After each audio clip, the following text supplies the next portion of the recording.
En la boda de mi hijo, mi nuera me arrojó una copa de vino en la cara, frente a 300 invitados y lanzó: «Ahí tienes, el premio para la gorda».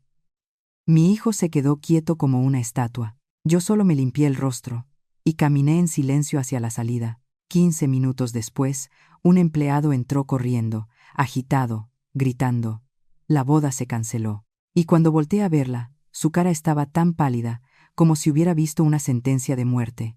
Pero antes de seguir, revisa si ya te suscribiste al canal, y cuéntanos en los comentarios desde dónde nos estás viendo. Queremos saber hasta dónde llegarán nuestras historias de justicia. Yo me quedé inmóvil detrás de una gruesa cortina roja, escondida en la penumbra junto al escenario. La voz del maestro de ceremonias resonaba clara, cada palabra colgando en el aire. Que si la familia del novio, que si un amor hermoso, que si el gran día. Yo escuchaba todo, pero mi mente estaba en blanco. El pecho se me apretaba como si alguien lo estuviera estrujando. Las manos me temblaban, a pesar de que las escondía entre los pliegues de mi falda. Hoy era la boda de Diego, el día que tanto esperé, que tanto temí, y en el que me prometí guardar silencio, sonreír y no causar ningún problema para no avergonzar a mi hijo. No puedo arruinarle este día, me repetí una y otra vez. Acomodé el pañuelo de encaje que llevaba en el bolso, el mismo que guardo desde los tiempos en que Samuel vivía. Es un hábito que nunca perdí. Siempre lo llevo por si alguien llora, por si alguien se cansa, por si alguien necesita consuelo. Pensé que hoy lo usaría para lágrimas de felicidad. De verdad, lo creí. Entonces escuché la voz de Valentina desde la mesa VIP. Filosa, cruel. ¿Ya vieron a mi futura suegra? Con ese vestido parece salida del rancho, y está bien gordita. Yo no necesitaba oír cada palabra con precisión. Bastó mirar sus gestos y las miradas burlonas de sus amigas para sentir cómo cada sílaba me atravesaba la piel como agujas heladas. Apreté los dedos contra la tela de mi falda. Me susurré: «Cálmate, Martina. Hoy es el día de tu hijo». Pero lo que me quebró no fueron las palabras de Valentina, sino la voz de Diego, mi hijo, el mismo al que crié con estas manos que aún llevan marcas de aguja. Él dijo, bajito, pero lo suficiente para que yo lo escuchara: «Ya, amor. Mi mamá siempre ha sido así. Te vas a acostumbrar. Dicen que duele cuando un extraño te insulta, pero cuando es tu propio hijo quien te deja caer, quien no te defiende y además confirma que siempre ha sido así, es como si alguien te arrancara el corazón y lo apretara sin piedad». Me quedé paralizada. En ese instante, un asistente gritó: «Doña Martina, la familia del novio para la foto». Respiré hondo. Salí de la sombra como quien camina hacia un paredón. Cientos de ojos se volvieron hacia mí. Solo traté de mantener el equilibrio y esbozar una sonrisa débil, aunque mis labios temblaban. Valentina estaba allí, envuelta en su vestido blanco de cola larga que cubría medio escenario. Me miró con una expresión que no olvidaré jamás, una mezcla de desprecio y triunfo. El fotógrafo comenzó a contar. 1, 2, 3. Yo di un paso más. Y ese paso, ese pequeño movimiento inocente, fue el que desató todo. Mis pies se atoraron con la cola del vestido de Valentina. No lo rompí, no pisé fuerte, fue apenas un tropezón leve, tan pequeño que incluso logré recuperar el equilibrio. Pero aún así, la cola del vestido se movió un poco. Valentina dio un tirón brusco. Volteó de golpe hacia mí, con los ojos abiertos como si fuera una fiera. «¿Qué hizo usted? ¿Lo hizo a propósito o qué?». Me sobresalté. «Hija, perdóname. No lo vi». Pero Valentina no me dejó terminar la frase. Tomó la copa de vino tinto que tenía en la mano una de las damas de honor y me la lanzó directo al rostro. Todo ocurrió en un solo segundo. Escuché el sonido del líquido golpeando mi piel. Sentí el frío recorrerme la cara, bajar por mi cuello. El vino rojo manchó de inmediato el huipil que yo misma bordé durante 3 meses enteros. El aire dentro del salón de bodas se congeló. Valentina gritó, frente a 300 personas: «Ni pararse quieta puede, siempre estorbando, siempre arruinándolo todo para mí». Empezaron los murmullos por todos lados. Unos levantaron el celular para grabar. Otros se taparon la boca sorprendidos. Otros más sonrieron con morbo, como si aquello fuera un espectáculo gratis. Alicia y Carmen gritaron desde lejos: «Mamá, Martina». Intentaron abrirse paso entre la gente, pero las sillas decoradas y los invitados curiosos las detuvieron. Yo me quedé ahí, mojada, fría, humillada. Valentina no había terminado. Gritó aún más fuerte. No voy a aceptar tener una suegra torpe y pueblerina como usted. Esa frase no solo me la aventó a la cara, se la lanzó a toda mi vida. A cada año que me partí el lomo para criar a mis hijos sola. A cada noche sin dormir. A cada sacrificio que nadie vio. Miré a Diego, y lo que más me dolió no fue el vino, ni las risas, ni los insultos. Fue su mirada. Él estaba ahí, pálido, confundido, pero no dio un paso hacia mí, no se puso delante de mí, no tomó mi mano. Solo dijo, con una voz débil: Valentina, ya basta. Pero ya era tarde, tarde para los dos, tarde para todo. En la mesa VIP, la persona que había estado grabando desde el inicio inclinó un poco el celular, asegurándose de no perderse un solo detalle, y yo lo entendí. Ese momento me perseguiría toda la vida. El vino rojo seguía goteando al piso, la música se detuvo por completo, los invitados murmuraban, mirándome como si fuera el chiste del día. En la boda de mi propio hijo, mi dignidad fue enterrada viva, mi corazón dejó de ser el mismo. Pero no murió, jamás murió. Y justo en ese instante, entre el vino, las risas y la mirada ausente de mi hijo, entendí algo que había negado durante años. Yo había dado toda mi vida para cuidar a un hijo, que nunca aprendió a ponerse del lado de su madre. Hay momentos, entre los chismes crueles de la vida, en los que tengo que recordarme que hubo un tiempo en que todo era distinto. Un tiempo en el que, si volteaba tantito hacia la derecha, ahí estaba Samuel, mi esposo, sonriéndome con esa calma tan suya, acomodándome un mechón de cabello como si nada en el mundo importara más que yo. Un tiempo en el que todavía no sabía lo que era ser menospreciada. Recuerdo a la mujer que fui hace 20 años. Era más joven, más fuerte, y aunque la vida era dura, tenía una forma de sentirse completa. Samuel y yo abrimos un pequeño taller de costura en León, un lugar sencillo, pero siempre lleno del zumbido constante de las máquinas y del sonido de su voz llamándome: Martina, ven tantito a ver si esta puntada quedó bien. Hacíamos de todo: vestidos de novia, de 15 años, trajes tradicionales, piezas que acompañaban a otras personas en los días más importantes de su vida. Todavía recuerdo el primer vestido de novia que cosí. Me temblaban tanto las manos que tuve que descoserlo varias veces. Samuel nomás se rió. Algún día este taller va a ser conocido. Ya verás. Y yo le creí, no porque fuera un hombre de palabras bonitas, sino porque siempre cumplía lo que decía. En las temporadas de mucho trabajo, nos quedábamos despiertos hasta las 3 de la mañana, él cosiendo, yo cortando tela, yo bordando, él planchando los pliegues. Trabajábamos y platicábamos de nuestros sueños, de ahorrar para que los niños estudiaran. Cuando no había clientes, Samuel sacaba la máquina más vieja para arreglarla, mientras yo preparaba café de olla y ponía boleros. A veces ni hablábamos, solo estábamos ahí, juntos, y yo sentía que había elegido al hombre correcto para caminar la vida. Pero esa felicidad se apagó demasiado rápido. Una tarde, mientras probaba una máquina, Samuel se llevó las manos a la cabeza y cayó desplomado. Entré en pánico, llamé a la ambulancia, pero el médico solo negó y dijo: aneurisma cerebral. No sobrevivió. Me quedé viuda antes de cumplir 40. Diego tenía 16, Alicia 12. Los dos me abrazaron llorando, como si el mundo se hubiera roto, y aunque por dentro yo también me estaba desmoronando, sabía que no podía caer. Tenía que mantenerme en pie. Una semana después del funeral, regresé al taller. Al abrir la puerta y ver la máquina en la que Samuel trabajó por última vez, sentí que las piernas me fallaban, pero aún así me senté, temblando tanto que la aguja se me enterró en el dedo y manché tela con sangre. Aún así, seguí cosiendo. Coser era lo único que sabía hacer, para que mis hijos no pasaran hambre. Empecé a enseñar costura a unas muchachas jóvenes para ganar un poco más. En las noches, arreglaba ropa para las vecinas. Guardaba cada peso que podía. Hubo días en los que no comí para que Diego pudiera comprar un libro de ingeniería. Hubo noches en las que vendí mi anillo de matrimonio para que Alicia pudiera pagar la colegiatura. Nunca me arrepentí. Lo único que me daba miedo era no ser suficiente para sacarlos adelante. Un día, Diego me dijo: «Mamá, quiero presentarte a alguien muy especial. Se llama Valentina». Recuerdo perfectamente esa tarde.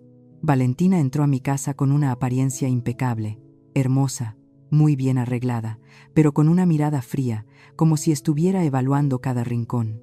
Observó la casa como quien calcula el valor de las cosas: la foto de mi boda, la máquina de coser vieja, la maceta del pasillo. Todo lo examinó con un solo vistazo lleno de juicio. Traté de sonreír, porque no quería causar una mala impresión con la novia de mi hijo. Pero por dentro, algo en mí se tensó. Una corazonada que todavía no sabía poner en palabras. Valentina hablaba fuerte, segura de sí misma. Presumía de bolsos de marca, de zapatos caros, de lugares lujosos que había visitado. Diego solo la miraba, fascinado. Y yo sentía cómo la distancia entre él y yo se hacía un poquito más grande. Cuando Valentina se fue, tomé a Diego del brazo. «Hijo, mamá siente algo raro». Él frunció el ceño enseguida. «Mamá, no te metas. Yo sé lo que hago». Ese comentario me apretó el pecho.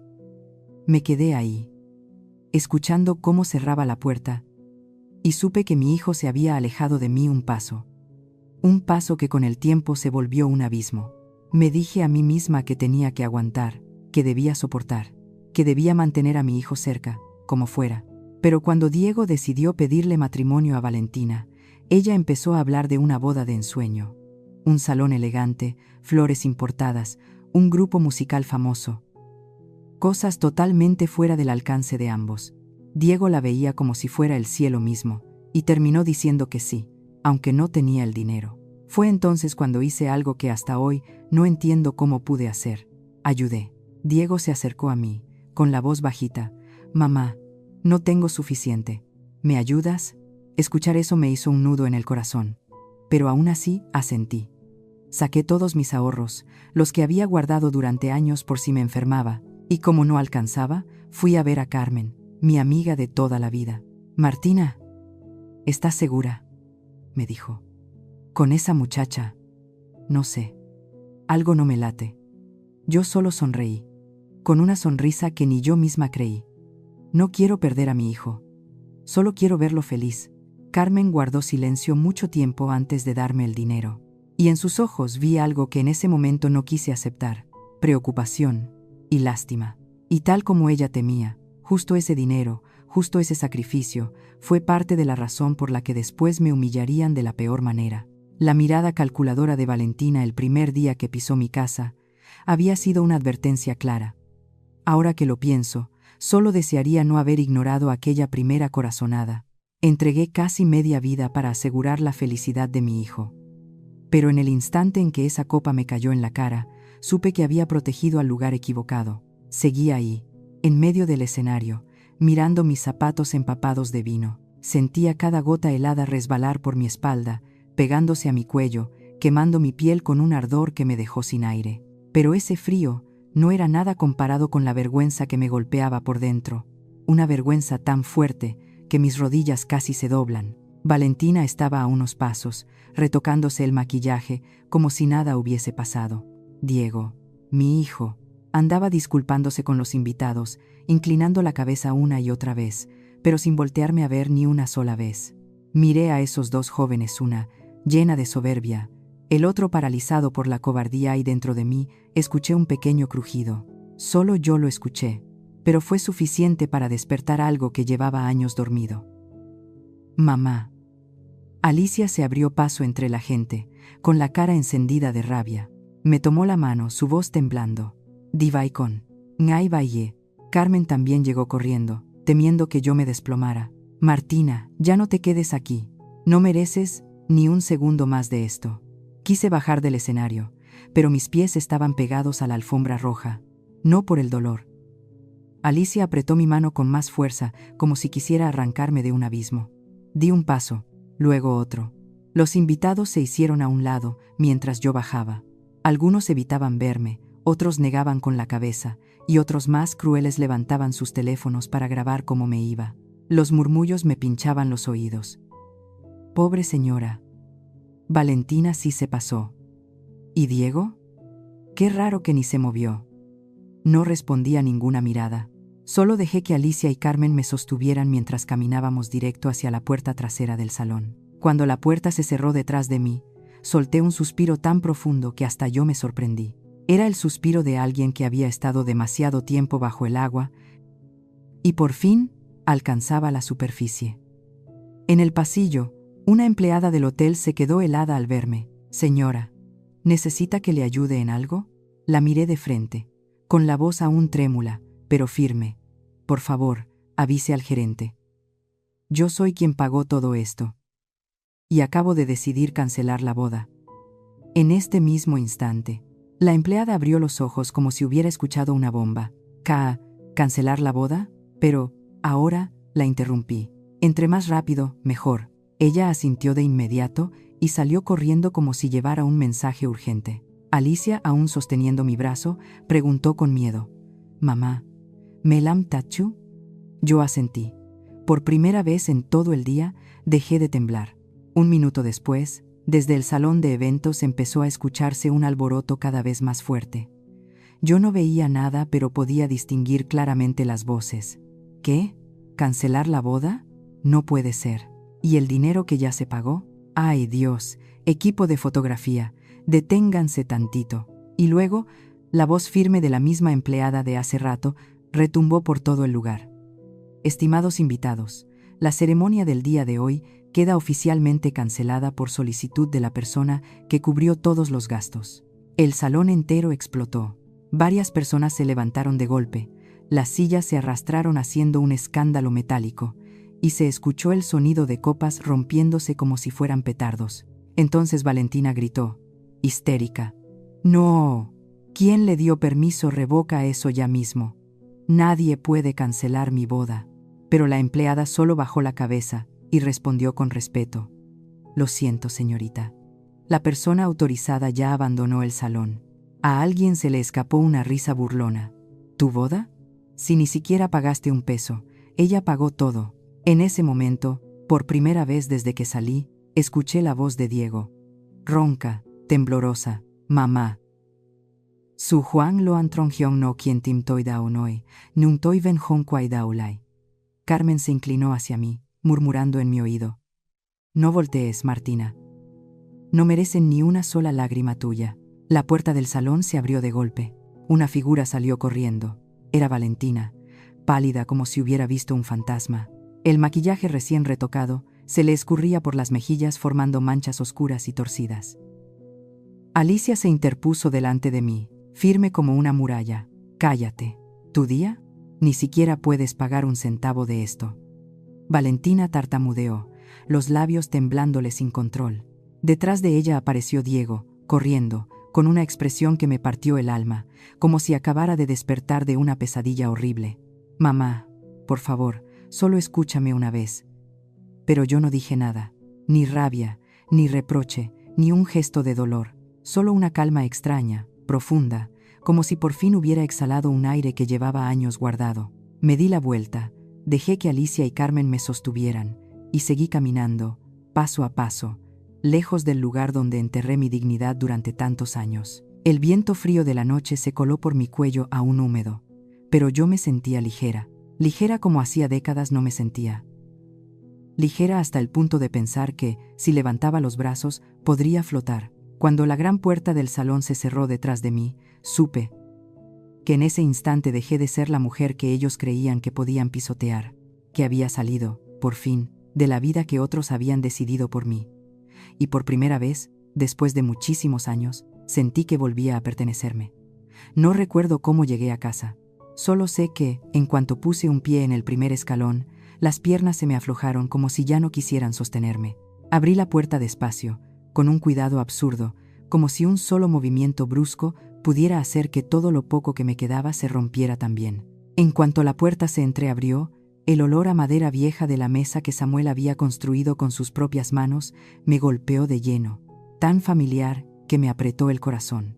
Dejé mi bolso sobre la mesa. La superficie se movió apenas, y las pequeñas rayaduras brillaron bajo la luz tenue del atardecer. Esas mismas marcas que Samuel siempre decía que repararía, pero nunca tuvo la oportunidad de hacerlo.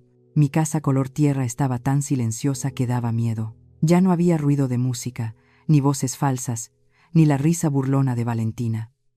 Solo quedaba un silencio pesado, como una piedra puesta directamente sobre mi pecho. Me quedé en medio de la sala, mirando alrededor, la silla vieja, las cortinas amarillas, la máquina de coser que Samuel arreglaba cada tanto, las fotos desteñidas por los años. Todo lucía igual que siempre. Pero hoy, cada objeto parecía un testigo mudo de la humillación que acababa de vivir. El olor a café frío de la mañana seguía en el aire, mezclado con el aroma de las telas, del aceite de la máquina, y con ese último respiro de luz que se colaba por la ventana. Las cortinas dejaban pasar líneas delgadas de sol, como grietas diminutas en la pared. Las miré y me pregunté si no sería yo misma la que estaba resquebrajándose sin que nadie lo notara. Afuera se escuchaba un perro ladrar a lo lejos, un coche que se alejaba, el viento rozando la rendija de la puerta. Sonidos tan comunes, pero que hoy sentí como pequeñas cuchillas que me raspaban el alma. Cerré la puerta con suavidad, pero el clic sonó filoso, como un punto final, no solo de esa noche espantosa, sino de una parte de mi vida que había intentado sostener, aunque ya estaba podrida por dentro. Saqué el teléfono. La pantalla parpadeaba con decenas de llamadas perdidas. El pecho se me hizo nudo de inmediato, como si cada llamada fuera una aguja clavándose más y más en una herida todavía abierta. Apagué el celular, lo puse boca abajo sobre la mesa. No tenía fuerzas para escuchar una palabra más. Me senté. Los hombros se me cayeron como si, de pronto, todo el peso de mi vida hubiera decidido aplastarme en ese instante. Respiré hondo, muy hondo, pero el aire entró pesado, húmedo, como una manta fría cubriéndome hasta el cuello. Alicia entró detrás de mí. Se quedó parada en el marco de la puerta, los ojos muy abiertos, luchando por esconder el temblor que había cargado todo el día dentro del pecho. Me miró un largo rato, hasta que por fin dijo, con la voz tan bajita que casi no la escuché: «Mamá, déjame quedarme contigo. No quiero que estés sola». La miré. En sus ojos vi miedo, rabia, impotencia y, sobre todo, un amor que me dolía tanto como me consolaba.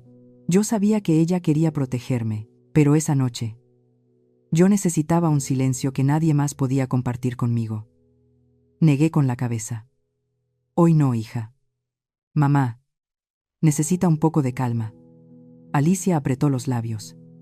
Quería discutir, quería llorar, quería quedarse aunque yo le dijera que no. Pero al final solo dio unos pasos hacia mí y me abrazó. Un abrazo cálido, fuerte, lleno de cariño, pero incapaz de expulsar el frío que yo ya tenía metido hasta los huesos. Susurró: «Si necesitas algo, lo que sea, llámame. Prométemelo».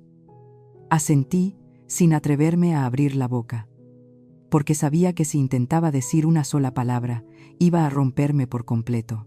Alicia salió cuando el cielo ya estaba oscuro, y cuando la puerta se cerró detrás de ella, fue como si toda la poca calidez de la casa se escapara con ese último golpe seco. La casa, tan familiar, se volvió de golpe demasiado grande, demasiado vacía, demasiado fría. Escuché el giro de la llave, los pasos de Alicia alejándose, y luego un silencio tan profundo que me recorrió entera como un soplo de invierno. Pensé que podía soportar ese silencio. Pero entonces se escucharon los golpes en la puerta, al principio muy suaves, luego un poco más fuertes y después insistentes, como si cada golpe llevara encima toda una montaña de desesperación. Yo sabía que era Diego. No necesitaba mirar.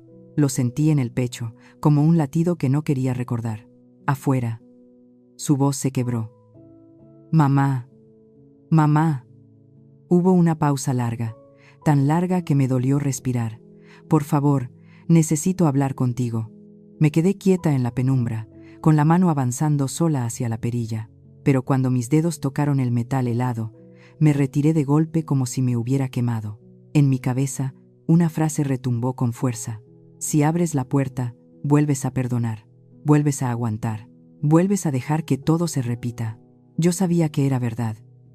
Sabía que con solo verlo, con solo oír su voz, mi corazón se haría pequeño otra vez, que inventaría excusas por él, que cargaría con todo para que la familia no se rompiera, que volvería a ser esa mujer que se traga su dolor hasta quedarse sin aire. Y yo ya no tenía fuerzas para ese papel. Di un paso atrás, luego otro. No, esta noche no. Diego siguió tocando, pero los golpes ya no tenían fuerza, eran débiles, cortados, como si en cada intento se le escapara un pedazo de esperanza. Hasta que, al final, silencio. Escuché cómo apoyaba la frente contra la puerta. Escuché su respiración pesada, desgarrada como la de alguien que acaba de perder lo más importante de su vida. Luego vinieron sus pasos, lentos, arrastrados, con un peso que yo no podía ver, pero sí sentir. Culpa, tristeza, miedo. Me quedé ahí mucho tiempo, sin llorar, sin sentarme, sin moverme, como si mi alma hubiera salido de mí y solo quedara una sombra vacía pegada al suelo. No sé cuánto pasó antes de que mi cuerpo por fin cediera y me dejara caer en la silla. El cielo ya estaba oscureciendo. La última luz del día entraba por la ventana como un velo amarillo, cubriendo mi soledad con una caricia fría. Puse la mano en mi pecho y sentí mi corazón golpear, desordenado, como un hilo tensado a punto de romperse. Miré mis manos, estas manos que habían cosido cientos de vestidos de novia para que otras personas fueran felices, y aún así, mi propia vida estaba hecha trizas. Y no hubo una sola persona que intentara remendarla, ni siquiera con una puntada. Cerré los ojos. Por primera vez en muchos años, me permití decirme a mí misma: me duele. Me duele como si ya no fuera la misma mujer de antes. Yo elegí el silencio, pero ese silencio estaba a punto de desgarrarme el corazón. A la mañana siguiente, cuando la luz débil se filtraba por la rendija de la cortina y caía sobre el piso de loseta todavía helado, encendí el teléfono solo para ver la hora. Yo no pensaba leer nada, no tenía fuerzas.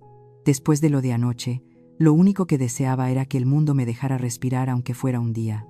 Pero en cuanto la pantalla se encendió, apareció en rojo, 112 llamadas perdidas. Sentí como si 100 agujas se me clavaran directo en los ojos. La mayoría eran números desconocidos, sin nombre, sin registro en mi agenda, pero yo sabía perfectamente de dónde venían. Respiré hondo, despacio. Mi dedo tembloroso abrió el primer mensaje de voz. La voz de la mamá de Valentina estalló, fría y filosa como una navaja. Usted es una envidiosa. Todo lo arruinó. Le destruyó la vida a mi hija. Cerré los ojos. Algo dentro de mi pecho se apretó hasta casi no dejarme respirar. El segundo mensaje llegó enseguida, su voz aún más cortante, como una hoja de acero rozando la piel. Usted va a pagar por esto. Se lo juro. Va a pagar. ¿Pagar? ¿Pagar qué? ¿Pagar por no dejar que me pisotearan otra vez? Dejé el teléfono sobre la mesa, pero no sirvió de nada. Los mensajes seguían llegando. El zumbido constante parecía una granizada golpeando un techo de lámina. No quería leer. No quería saber, pero la mezcla entre miedo y curiosidad empezó a carcomer la poca calma que me quedaba. Al final, abrí las redes sociales. De inmediato apareció un video en tendencia, un clip editado, compartido más de 10.000 veces. En ese video, yo aparecía como si fuera la culpable de todo. La escena donde Valentina me arroja la copa de vino había desaparecido por completo. En su lugar, se veía a Valentina cubriéndose la cara fingiendo llorar, y a mí me habían puesto gritos que ni siquiera eran míos. Revisé cada ángulo, cada corte, cada edición llena de mala fe, pero lo peor era la sección de comentarios. Esa suegra está loca, ella arruinó la boda. Qué vergüenza para la familia del novio. ¿Qué clase de mujer hace algo así? Cada línea era un tajo más profundo. Sentí cómo me arrastraban otra vez a la humillación de la noche anterior, pero ahora no era frente a 300 personas, era frente a miles de desconocidos. Al mediodía, mientras revisaba unas órdenes en el taller, el teléfono fijo sonó de golpe. El timbre era insistente, casi agresivo, como si quisiera desgarrar los pocos segundos de tranquilidad que me quedaban. Contesté, y la voz de la mamá de Valentina explotó sin ningún control. Usted arruinó la vida de mi hija. Mala mujer, bruja. Las clientas del taller voltearon a verme. Unas más murmuraron entre sí. Yo no dije nada, no me defendí, no repliqué, solo escuché, y el silencio dentro de mí se hizo aún más pesado. Simplemente coloqué el auricular en su sitio. En ese instante, sentí que el piso se inclinaba un poco, como si el mundo entero se hubiera movido de golpe debajo de mis pies. El grupo de clientas que estaba cerca de la puerta me miró unos segundos más, sin saber qué decir, y luego se marchó mucho antes de lo habitual. Cuando la puerta se abrió, alcancé a escuchar sus murmullos. Sí, fue la mamá del novio ayer. No pensé que fuera así. Pobre de la novia. Me quedé quieta, sin mover un solo músculo, como una estatua olvidada en medio de un cuarto lleno de máquinas de coser apagadas. Sentí que me despegaba del mundo, que mi voz no le importaba a nadie, que nadie estaba de mi lado, que nadie conocía la verdad.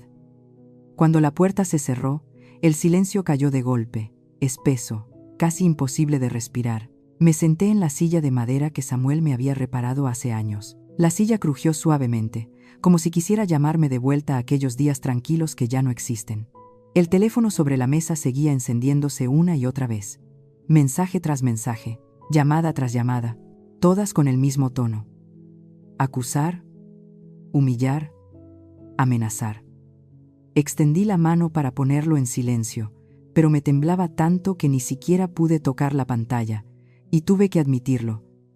Tenía miedo, no miedo de ellos, sino miedo de lo fácil que es para la gente creer en una mentira, miedo de que mi propio hijo, con su silencio, hubiera permitido que el mundo entero arrojara su desprecio contra mí, mientras él se hacía a un lado para que yo recibiera todo el golpe. Pensé en Diego, en la mirada que tenía anoche, esquiva, débil, incapaz de defenderme. El pecho me dolió como si una mano invisible me apretara con fuerza. Sabía que le dolió cuando no le abrí la puerta, pero yo también estaba rota. Rota al punto de no saber por dónde empezar a tocar mi propio dolor. Poco a poco fui entendiendo algo terrible.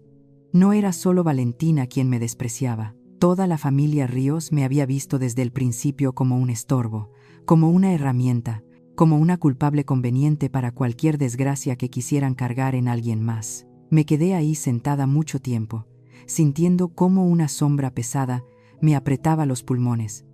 No grité, no lloré, no me defendí, solo guardé silencio. Dejé que todo me golpeara como olas furiosas contra una roca vieja. Pero en medio de esa asfixia, ocurrió algo extraño. No me caí. Algo dentro de mí abrió los ojos, algo más fuerte, más firme, más filoso. Miré el teléfono, aún parpadeando con la luz rabiosa de un mundo que quería verme hundida. Lo deslicé hacia un lado, empujándolo hasta el borde de la mesa para dejarlo inmóvil. Y me dije a mí misma, con una voz que nunca antes había usado: creen que ya me derrumbaron, pero en realidad, hoy es el día en que empiezo a despertar. Yo no estaba buscando la verdad, pero la verdad vino a buscarme. Me desperté a las 5 de la mañana, no porque hubiera descansado, sino porque no pude cerrar los ojos en toda la noche. Cada vez que intentaba dormir, las imágenes de la boda volvían nítidas, afiladas, como pedazos de vidrio roto. Valentina inclinándose para aventarme la copa de jugo de naranja en la cara, Diego a unos pasos de distancia, inmóvil como una estatua. Esa sensación regresaba a mi pecho una y otra vez, como si un pajarito atrapado estuviera golpeando desesperado por salir. Bajé a la cocina en la oscuridad y encendí la pequeña lámpara amarillenta de la pared. La luz cayó suave, convirtiendo el silencio del cuarto en algo extraño, casi inquietante. Puse la olla en la estufa de gas y escuché el chasquido del encendedor. Tac. El vapor empezó a levantarse poco a poco, dibujando figuras en el aire. Pensé que necesitaba un poco de música para empezar a coser los encargos del día, porque desde siempre la música había sido lo único capaz de mantenerme en calma. Tomé el teléfono, pero en cuanto se abrió YouTube, el primer video que apareció me cortó la respiración. La verdad detrás de la boda cancelada. No era un video al azar. Sentí como si estuviera esperándome. La mano me tembló cuando toqué la pantalla. Temí hasta dejar caer el celular. Al final respiré hondo y lo abrí. La imagen apareció clara. Era Lupita, la mesera de aquella noche, sin maquillaje, sin filtros, solo una muchacha con ojos cansados pero determinados. Ella habló con voz firme: esto es lo que realmente pasó. El clip cambió inmediatamente a un video grabado de principio a fin claro, sin cortes, sin ediciones. Cada segundo aparecía como una puñalada directa a mi corazón. Valentina estaba con su grupo de amigas, sonriendo con ese gesto burlón que yo había tratado de ignorar aquella noche. Y en el video se escuchó su voz. Miren a la futura suegra. Con ese huipil parece piñata. Risas. Risas filosas, malintencionadas. Luego la escena saltó al escenario. Valentina agarrando su copa con rabia, avanzando hacia mí, inclinando el vaso justo lo suficiente para que la cámara captara todo. Y allí estaba yo, en la pantalla, parada, sonriendo con esa timidez que ahora me dolía recordar. Y entonces, la copa se estrelló contra mi cara. Se escucharon risas en algunas mesas. Se escuchó mi respiración agitada en el video, tan nítida que me provocó un escalofrío. Y lo peor, la cámara captó claramente a Diego, mirándome y luego apartando la vista. Me tapé la boca con la mano. Los ojos se me llenaron de lágrimas, no por la humillación, no por volver a sentir el golpe frío del jugo escurriendo, sino porque alguien había tenido el valor de mostrar la verdad. Alguien que no me debía nada, alguien que no ganaba nada con hacerlo, solo porque no pudo soportar la injusticia. Video recién subido y ya llevaba más de 100.000 reproducciones en cuestión de horas. Los comentarios no dejaban de aparecer uno tras otro. Pobre señora, qué coraje, qué clase de nuera es esa. Me dio una rabia verla, híjole. Y pronto comenzaron a salir los hashtags. Team Martina, boda cancelada, la suegra no era el problema. Esas palabras brillaban en la pantalla como pequeñas luces encendidas en el camino largo que yo había recorrido sola tantos años. Pero lo extraño era que no sentía alegría, no sentía satisfacción, no sentía que hubiera ganado nada. Lo único que sentía era peso, un peso frío, hondo, clavado hasta los huesos, que me apretaba el pecho como si me faltara el aire. Me quedé sentada sola en la cocina. La luz amarilla y tibia caía sobre la mesa de madera, iluminando el celular y mis manos que temblaban apenas. Dejé el teléfono a un lado y apoyé ambas manos sobre la mesa, como buscando un ancla para no venirme abajo. Y entonces pensé en Diego. El corazón se me encogió, me dio miedo. Miedo de que la gente empezara a atacarlo, de que lo llamaran mal hijo, cobarde, de que lo juzgaran por ese momento en el que guardó silencio. Ese silencio que aún me atravesaba como una navaja. Diego había fallado, sí, había hecho daño, pero seguía siendo mi hijo. El mismo niño que me apretó la mano en el funeral de Samuel.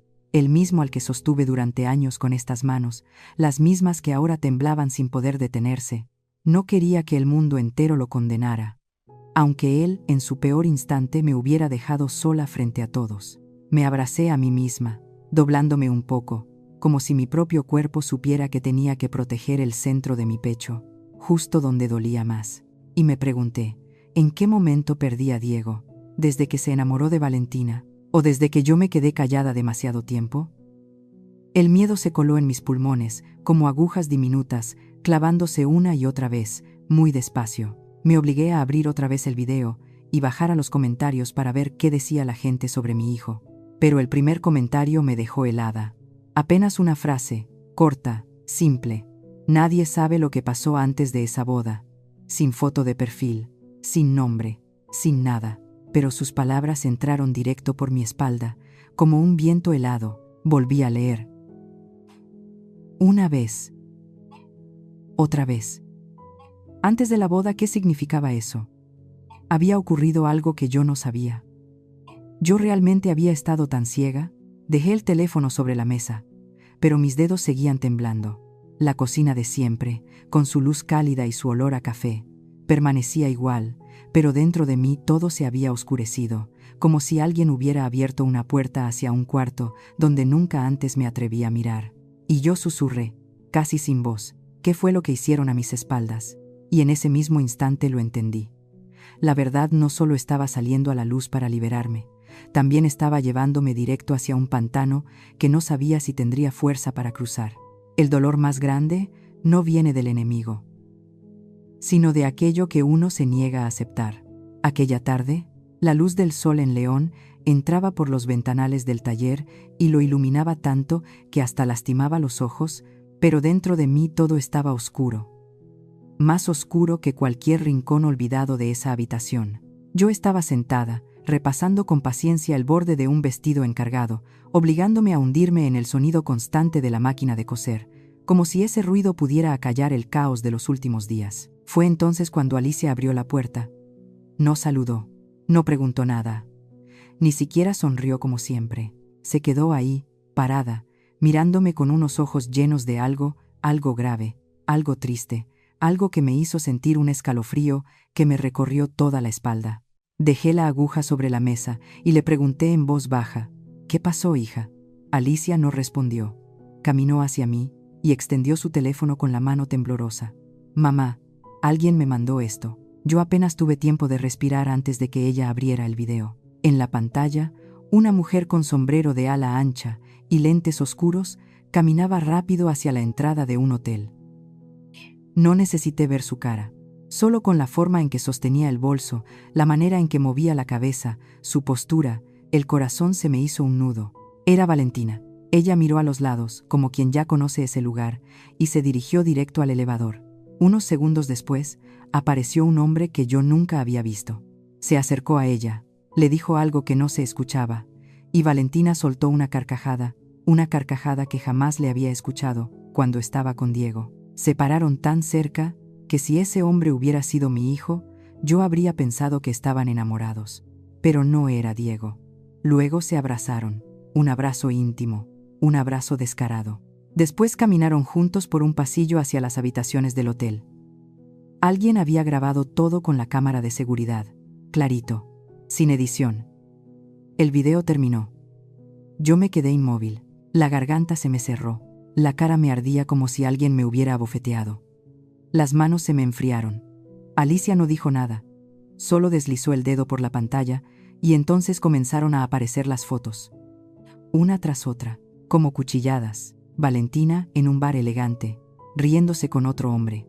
Valentina en un spa carísimo, con facturas interminables. Valentina entrando a un restaurante de lujo, tomada del brazo de un señor mayor. Valentina subiendo a un taxi de la mano de alguien diferente. Y luego otro video. Valentina saliendo de un cuarto de hotel al atardecer, el cabello despeinado, el labial corrido. La ropa mal puesta, no necesitaba escuchar explicaciones. Yo sabía exactamente lo que estaba viendo. Alicia abrió el último archivo. Un extracto de tarjeta de crédito. Los gastos sumaban decenas de miles de pesos. Bolsas de marca, cosméticos de lujo, cenas, hoteles 5 estrellas. Y al lado, un mensaje del mismo número anónimo. Ella no trabaja, vive de los hombres. Diego es solo uno más. Recordé las veces que Valentina presumió bolsas compradas por ella, o viajes pagados con su propio dinero. Recordé cómo yo misma había dudado de mis propios juicios, pensando, tal vez la muchacha es talentosa, tal vez yo estoy siendo muy dura. Pero no, todo era fachada, solo fachada. Alicia ni siquiera alcanzó a bloquear la pantalla cuando la puerta de la casa se abrió de golpe. Diego estaba ahí, pálido, con los ojos rojos, el celular apretado en la mano, respirando como si hubiera corrido kilómetros. Dio un paso hacia adelante, vio la imagen de Valentina abrazando al hombre desconocido, y su rostro se quebró. Entonces, ¿es verdad?, murmuró con la voz hecha pedazos. Se dejó caer en la silla, como si las piernas ya no le sostuvieran, y se llevó las manos a la cabeza. Pasó un momento en silencio antes de hablar, y cuando por fin lo hizo, cada palabra le salió rota, como si le doliera sacarla. Yo encontré por accidente los mensajes del grupo de amigas de Valentina. Se burlaban de mí. Me decían el pendejo, el fácil de usar. Decían que, gracias a esta boda, ella iba a pagar todas sus deudas. Entonces rompió a llorar. No fue un llanto fuerte, era un llanto ahogado, atorado en la garganta, como si algo lo estrangulara por dentro. Yo ya sospechaba, murmuró entre sollozos. A veces la veía escondiendo el celular, riéndose sola, pasándose horas arreglándose, para terminar igual que como salió. Pero yo no quería creerlo. Me daba miedo. Miedo de que mi mamá, esa mamá de la que me alejé, tuviera razón. Y más miedo todavía, de aceptar que me enamoré de la persona equivocada. Y de pronto, se arrodilló frente a mí. Se me detuvo el corazón. No esperaba verlo así, derrotado, roto. Mamá, perdóname. No te creí. Te hice daño. Me usaron, y sé que a ti te dolió más que a nadie. Perdóname, mamá, por favor. Las lágrimas caían al piso una por una, pesadas como si fueran de metal fundido.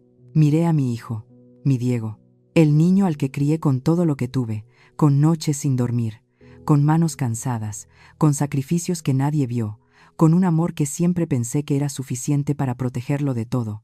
Lo amaba. Dios sabe que lo amaba con una fuerza que dolía, pero también estaba herida.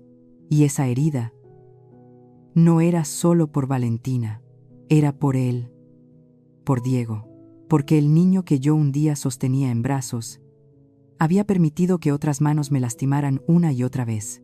Respiré hondo. No quería ser cruel, pero tampoco podía mentirle a él, ni a mí. Le dije, muy despacio, cuidando cada sílaba. Hoy no puedo perdonar. No todavía, pero tampoco quiero perderte. Piensa bien en lo que has hecho y arregla lo que rompiste. Diego bajó la cabeza. Su llanto ya no hacía ruido, pero se le sacudían los hombros. Voy a hacer lo que tenga que hacer, lo que sea, dijo, casi en un susurro. Se levantó despacio. Me miró con unos ojos que parecían pedir un abrazo, una caricia, una palabra dulce, cualquier cosa que le recordara que seguía siendo mi hijo. Pero yo no me moví. No porque no lo quisiera, sino porque mi corazón todavía estaba desgarrado. Él lo entendió. Asintió. Tragó saliva y dio media vuelta. La puerta se cerró muy suave detrás de él, y yo me quedé parada en medio de ese cuarto pequeño, escuchando cómo el silencio caía alrededor de mí como ceniza, sin saber qué dolía más. ¿Valentina? ¿O darme cuenta de que mi propio hijo se había perdido tanto, que yo, por más que quisiera, ya no había alcanzado a detenerlo a tiempo? Unos días después de todo ese caos, cuando aún estaba aprendiendo a respirar dentro del aire pesado de mi propia casa, Alicia entró al taller y me puso el teléfono en la mano. Su voz era suave, pero temblaba de una forma que me heló el pecho. Mamá, creo que deberías ver esto. Yo no quería ver nada, no quería enfrentar nada más, solo quería un respiro. Pero la mirada de Alicia me dijo que huir ya no me iba a salvar. Tomé el teléfono. Mis dedos estaban fríos. La pantalla se encendió. Una publicación larga de Diego. Dudé un instante. Sentí que, si la abría, mi corazón ya lleno de cortes volvería a ser apretado como si alguien quisiera romper no más. Pero aún así, la abrí. El texto era más largo que cualquier cosa que Diego hubiera escrito antes. Cada línea parecía estar partida entre la culpa y la vergüenza. Aunque no pude ver su rostro, supe que había lágrimas mezcladas con cada palabra. Diego escribió que fue el comportamiento de Valentina lo que destruyó la boda. Que lo vio todo. Que por fin entendió que él también se equivocó. Y que me pedía perdón por no haberme defendido cuando más lo necesitaba. Luego adjuntó unas imágenes que me hicieron arder la garganta. Las capturas de mensajes donde Valentina se burlaba de él frente a sus amigas. Es un menso, pero manipulable. Ya que nos casemos, salgo de deudas. Con que pique el anzuelo, lo demás se acomoda. Miré cada frase con las manos temblando. No entendía cuánto tiempo Diego había soportado esas humillaciones. Después venía un video corto, el instante en que Valentina me avienta la bebida en la cara. Solo unos segundos, pero bastaban para mostrar toda su crueldad. Y al final del post, había una frase que me dejó sin aire. Estoy iniciando el proceso de divorcio. Lo leí una vez. Luego otra. Y otra más. Divorcio. Una palabra que cayó sobre mi pecho como piedra, pero que al mismo tiempo levantó un peso enorme de mis hombros. Me dolió porque el matrimonio de mi hijo se rompía, pero sentí alivio, porque por fin salía del pantano que yo había visto desde mucho antes. En cuestión de horas, la publicación explotó en comentarios. Algunos lo regañaban. Fuiste demasiado ingenuo. ¿Cómo dejaste que te manipularan tanto tiempo? Pero muchos otros hablaron por mí. Tu mamá no merecía ese trato. Humillar a una mujer así, y justo el día de la boda. Imperdonable. Esa señora tiene más valor que todos los presentes. La noticia corrió más rápido de lo que imaginé, como un viento fuerte que atraviesa toda la ciudad. La gente lo comentaba en el mercado, en la estética, en la panadería, incluso en la fondita a la que voy desde años. Una conocida entró al taller, me dejó un vaso de café y murmuró que don Ríos, el papá de Valentina, perdió contratos, que su nombre empezó a circular en redes acompañado de burlas, que la mamá de Valentina ya ni siquiera se atreve a salir de su casa. Nadie me lo dijo directamente, pero yo podía sentirlo, como una corriente fuerte arrasando con su familia, mucho más de lo que yo alguna vez imaginé. Cada vez que yo salía a la puerta del taller, los vecinos me comentaban en voz baja: la gente los está viendo muy diferente ahora. Los que antes le lamían las botas a Valentina, ahora la evitan. El negocio del señor Ríos está más vacío que nunca. Una tarde, mientras yo seguía cosiendo un huipil que tenía pendiente, una vecina cruzó la calle casi corriendo, agitada, con los ojos muy abiertos.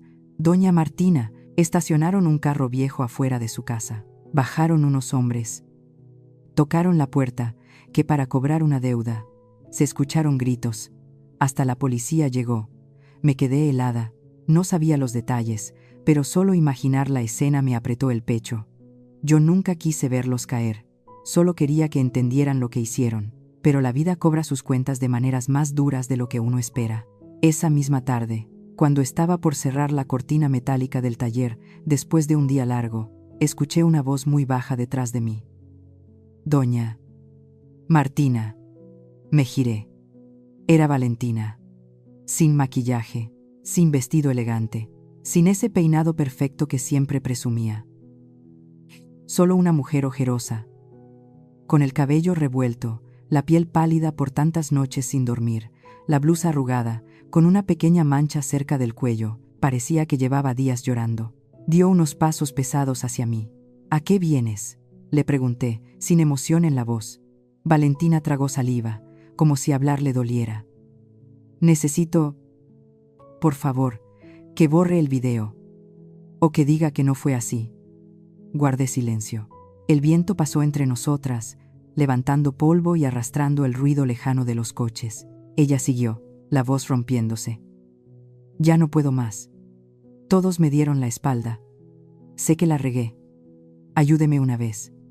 Solo esta vez. La miré mucho rato. Muchísimo.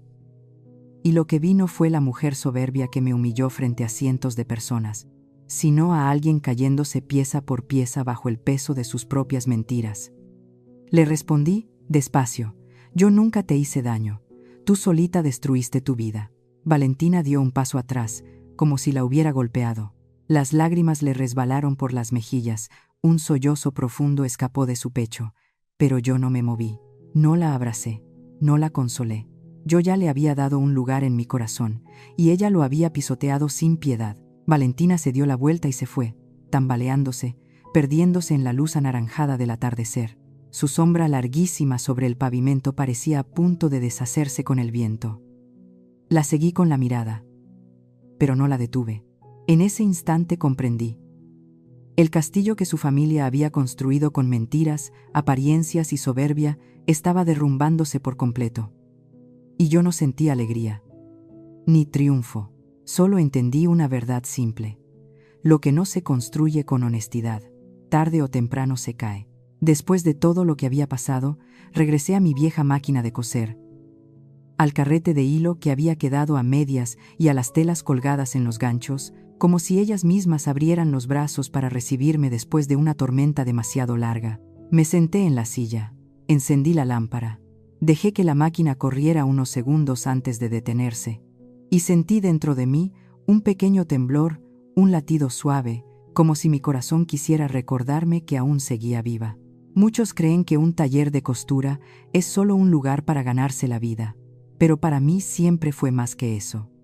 Fue lo que me mantuvo de pie cuando Samuel murió, lo que me salvó de hundirme en tantas noches de insomnio, lo que me permitió alimentar y sacar adelante a mis 2 hijos cuando el futuro parecía una sombra oscura. Y ahora, después de que mi propio corazón fuera desgarrado por las personas en quienes más confiaba, regresé a este lugar como quien regresa a la última sala de recuperación de su vida.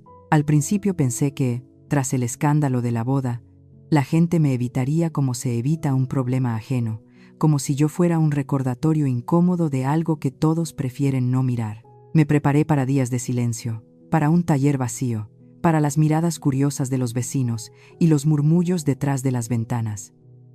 Pero, para mi sorpresa, nadie me dio la espalda. De hecho, día tras día, empecé a escuchar pasos deteniéndose frente a mi puerta. Luego sonaba el pequeño cascabel que colgué hace años.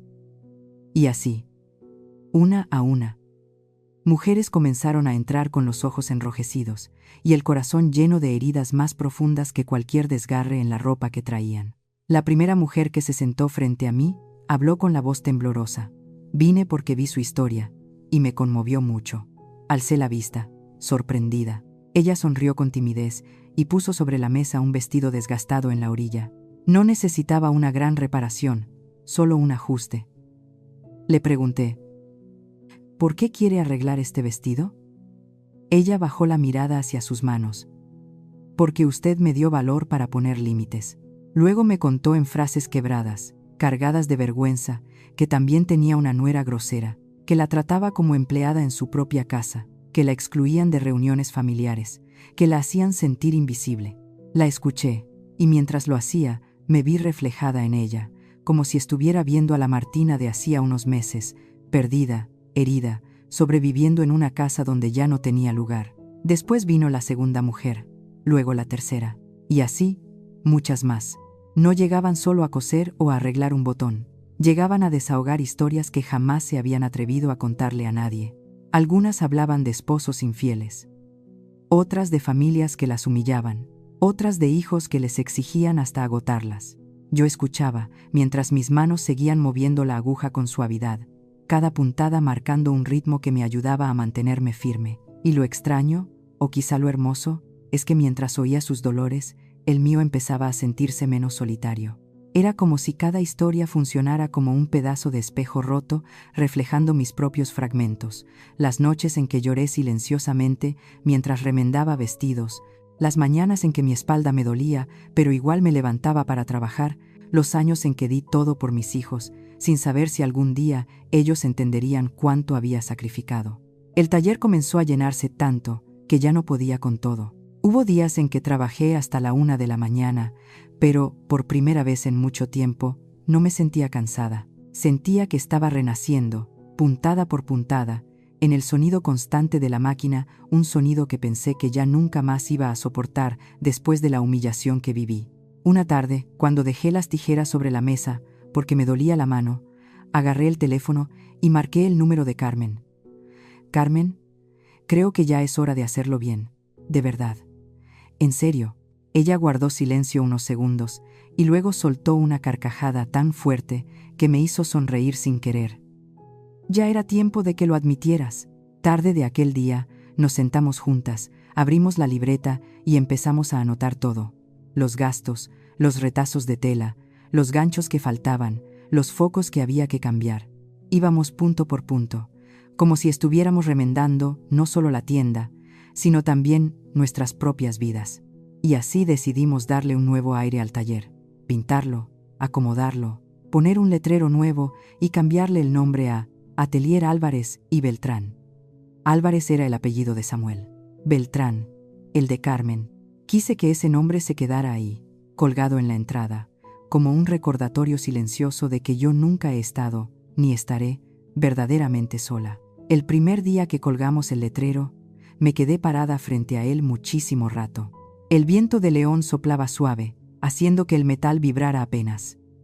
La luz del atardecer caía sobre las letras como si las barnizara de oro. Y por un instante, sentí que estaba empezando otra vida. Una vida donde ya no tenía por qué bajar la cabeza. Esa misma tarde, la primera clienta que entró al taller nuevo fue una señora de unos 70 años. Llevaba un abrigo desgastado y entre las manos traía un vestido de novia antiguo, amarillento por el tiempo. Lo acomodó sobre la mesa, sus dedos temblaban un poco, y me dijo con una voz casi susurrada, «Podría hacerme otro vestido de novia, pero para mí», la miré sorprendida. «¿Para usted? ¿Para casarse otra vez?» Ella soltó una sonrisa triste, con unos ojos tan hondos que parecía que en ellos cabían décadas enteras. No, hija. Es para mí. Sí, pero no es para casarme. Yo también fui humillada por mi nuera. Me dijo que no merecía estar en la boda de mi nieta. Me quedé parada frente a su casa, escuchando cada palabra, sintiendo cómo el pecho se me partía, y no quiero vivir mis últimos años con ese recuerdo en la boca. Quiero uno nuevo, uno bonito. Y al ver lo que usted hizo, recuperé un poquito de fe en mí misma. Yo sentí los ojos arder, tragué saliva y afirmé con seguridad: vamos a hacerle el vestido más hermoso. Usted merece tener un momento feliz, que sea solo suyo. Cuando ella se fue, con el comprobante de la cita entre las manos y una sonrisa tranquila en los labios, me quedé mirándola desde la puerta un buen rato. El viento entraba por la ventana, moviendo suavemente las cortinas. Las telas colgadas en los tubos se mecían como si fueran almas recién despertadas. Y entonces lo entendí. Mi historia no era solamente mía, mi dolor tampoco era único. Y yo, una mujer que creyó haberse roto para siempre, me estaba convirtiendo, sin buscarlo, en un punto de apoyo para que otras mujeres también se levantaran. Miré mis manos, estas manos que se hincharon de tanto coser, que tantas veces sangraron por las agujas, que temblaron mientras escondían lágrimas para no preocupar a mis hijos. Manos que remendaron la ropa de medio mundo, pero que nunca tuvieron tiempo para remendar mi propia vida. Pero ahora, entre agujas, hilos y cicatrices viejas, supe una cosa con absoluta claridad: puedo remendarlo todo. Desde un pedazo de tela hasta un corazón lleno de grietas.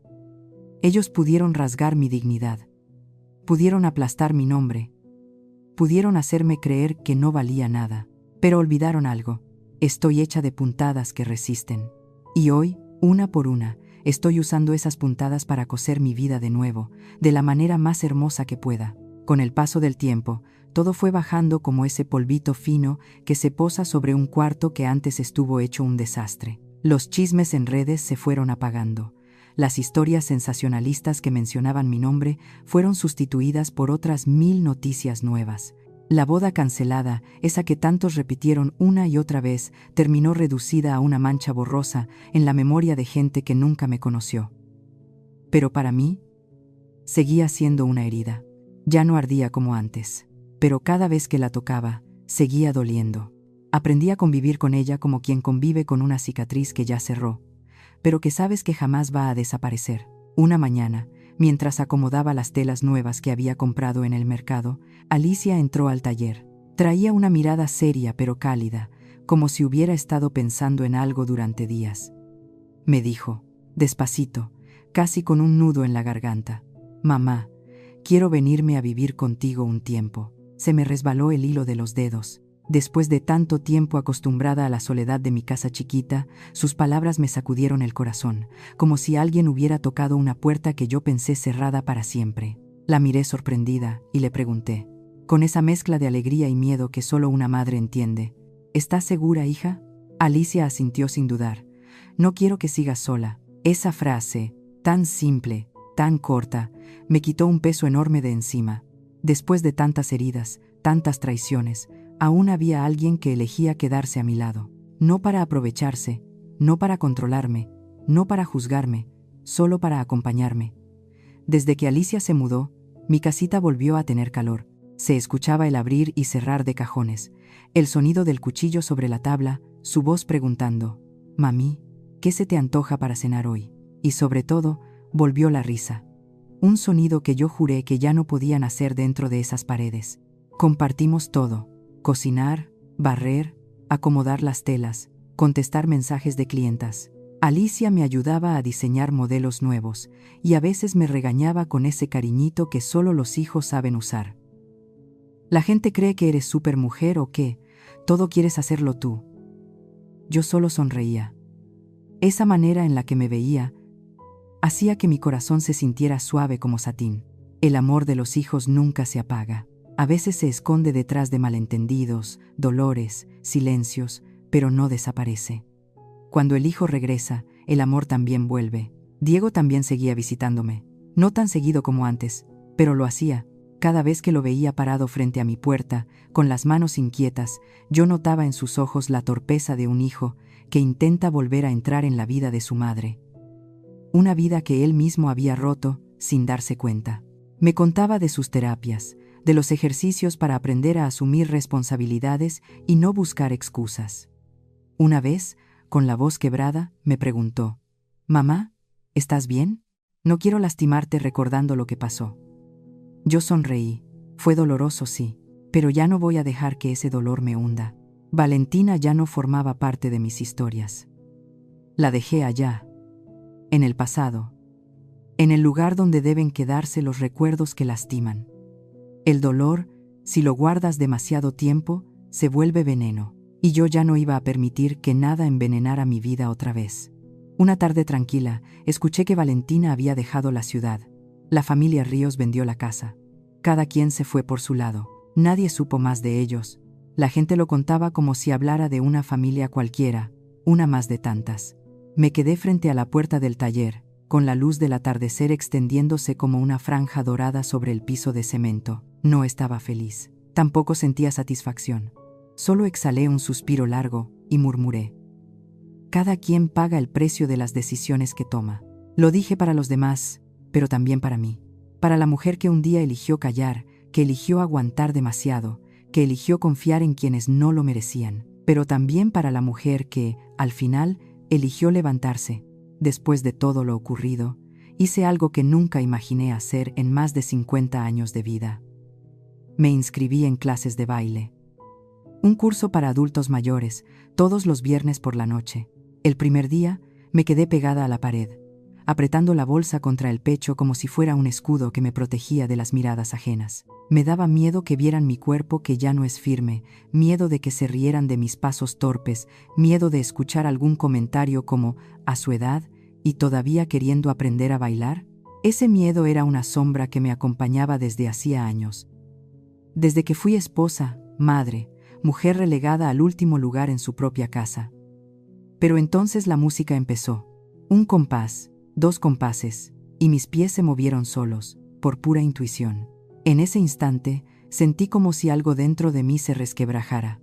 Una coraza invisible, una cárcel mental que yo misma levanté sin darme cuenta. Comenzó a desmoronarse. Mientras más bailaba, más me aflojaba el alma. Mientras más giraba, más viva me sentía. Nunca imaginé que a mi edad podría reír al dar una vuelta, sentirme libre al marcar cada paso de tango, o escuchar mi corazón latir fuerte como cuando tenía 20. De día, sigo atendiendo el taller entre agujas, hilos, el sonido rítmico de la máquina de coser, las telas nuevas que huelen a comienzo, y las mujeres que vienen a remendar un vestido, o a desahogar su historia. De noche, aprendo a amar mi cuerpo aunque ya no sea joven, aunque tenga estrías, señales y cicatrices que el tiempo no quiso borrar. Aprendo a estirar la espalda, a respirar profundo, a sonreír por mí, no por quedar bien con nadie.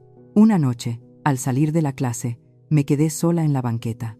La luz amarilla del farol caía sobre el pavimento mojado después de la lluvia. Miré mi propia sombra reflejada y me pregunté: si ese día no hubiera cancelado la boda, ¿dónde estaría ahora? La respuesta llegó suave, pero firme. Probablemente seguiría en la cocina de alguien, tragando coraje, tragando humillaciones y aguantando otros 10 años. Me reí bajito. Una risa que no venció a nadie, excepto a mí misma, a la mujer que un día creyó que había nacido para soportarlo todo. Ahora lo entiendo con claridad absoluta. Mi vida no terminó el día que la boda se derrumbó.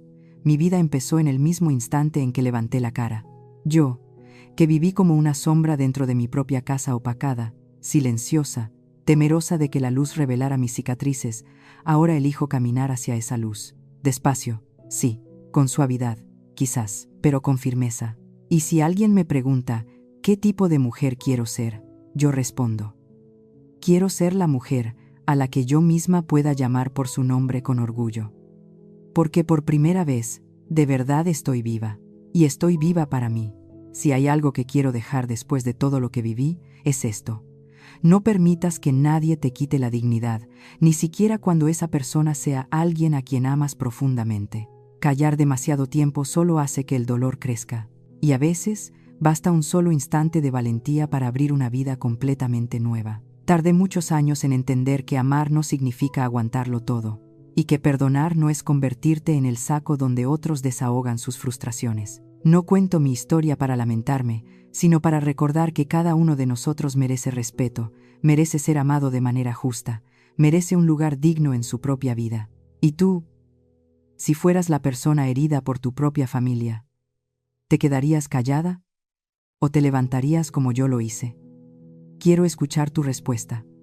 Cada historia tiene el poder de sanar a alguien más. Que Dios te llene de luz, claridad y paz en tu camino.